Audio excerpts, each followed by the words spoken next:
This is John King. I'm speaking with Josh Clark, candidate for sheriff, a write-in candidate for sheriff at this point in the race.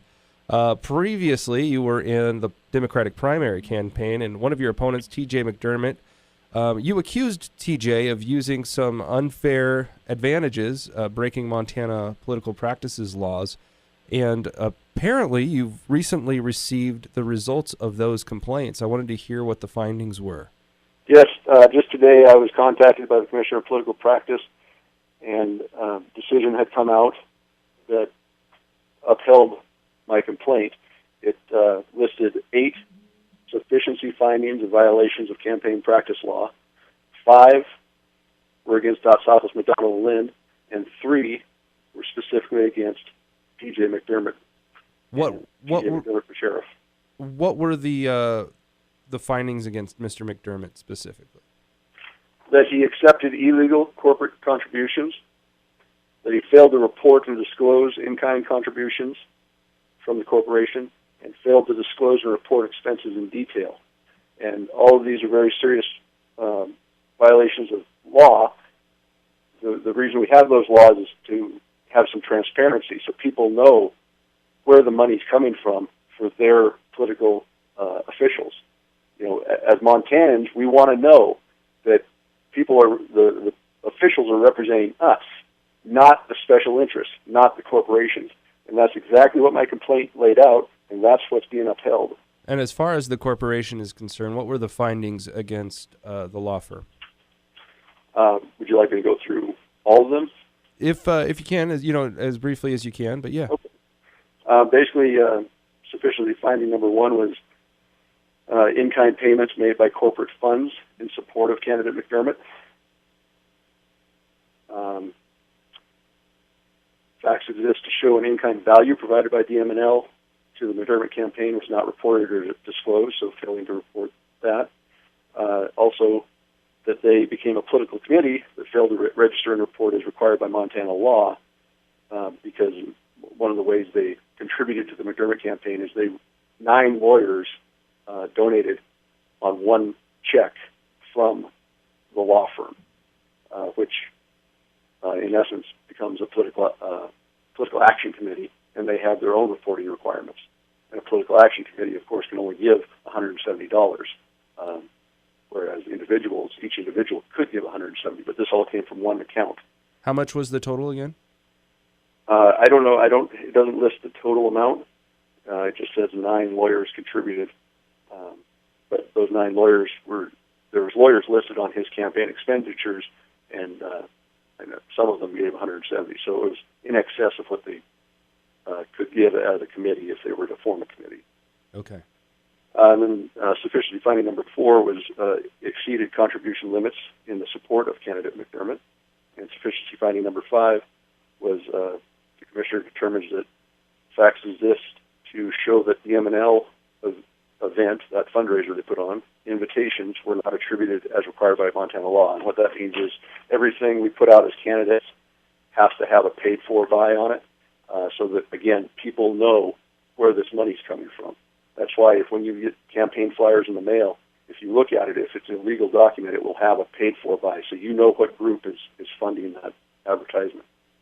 Now, I just wanted to get, obviously you've been kind of reading through the papers. I can hear them shuffling there in the background. But just how do you feel about the decision? Well, I think it's great. I know people were skeptical of my filing the complaint, but this is for the people of Missoula and the people of Montana. This is why we have these laws. The sad fact is, a lot of people know this stuff is going on, but they're scared to sign a complaint.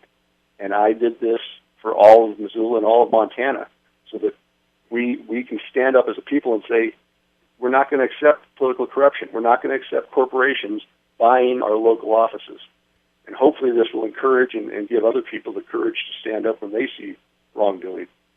Will these findings change the course of your campaign, do you think? Will this be a major theme of your campaign as you approach the November election?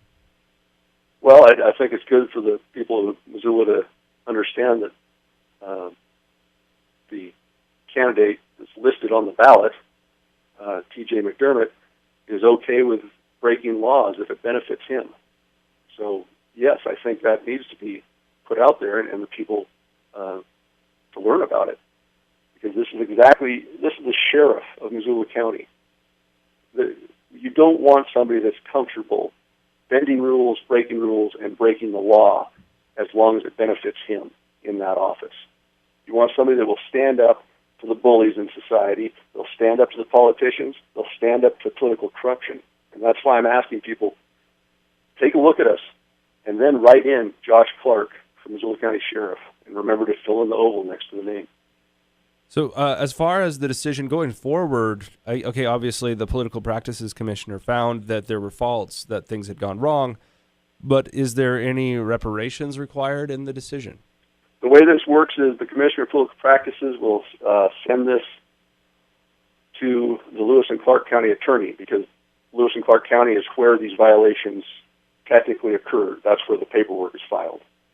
County Attorney has 30 days to prosecute, or they can decline prosecution. In most cases, with these type of violations, the authority goes back to the Commissioner of Political Practices, and in most of these cases, the Commissioner works out a settlement agreement between the people that violated the law and the public of Missoula County. In this case, there might be an apology issued. There might be apologies to the candidates during, myself and Bob Parcell, and then there can be fines established against the law firm and against T.J. McDermott.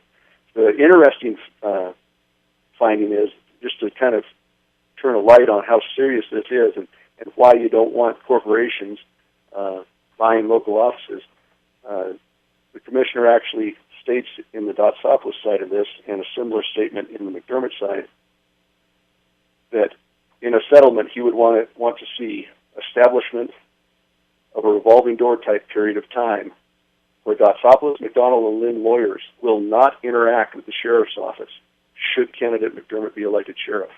So you have the Commissioner of Political Practices that realizes how serious these violations are and what it could mean as far as, potentially buying an office, that he would like to see in the settlement agreement that they are not allowed to interact with that candidate.